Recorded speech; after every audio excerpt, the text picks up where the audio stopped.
humility is the antidote for pride. I think we all ought to say that. So there's an antidote for pride. As I mentioned to you already, pride is a part of our sinful nature. It's poisoned every one of us. And recovery from any kind of poison always requires an antidote. You can't recover from an envenomation, if you will, of a serpent without something that fights that, some kind of thing that counteracts it. The same is true with the poison. The only way to counteract the poison in your system is some kind of antidote. And Jesus Christ came into the world to defeat sin and to free us from sin, the root of which is pride, the mother of all sin. So when Jesus came, he came to set us free from this demonic entity in our lives, okay?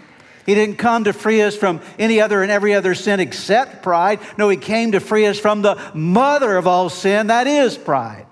The very thing that causes us to often rebel against God. And Paul makes it clear here in Philippians chapter 2 that Jesus came and demonstrated the exact opposite of the spirit of pride. He came and ministered and lived and died in the spirit of humility.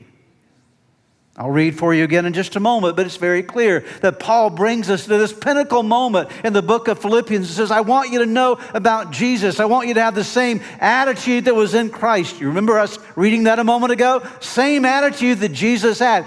Though he was God, he did not think of his equality with God something to be grasped, but he humbled himself, as we'll read here in just a moment. So he helps us to see that Jesus came to address this very issue that cuts at the core of our souls and that ruins us, that ruins our families, that ruins our relationships, that is ruining our world, the arrogance, the pride that needs to be rooted out of our lives.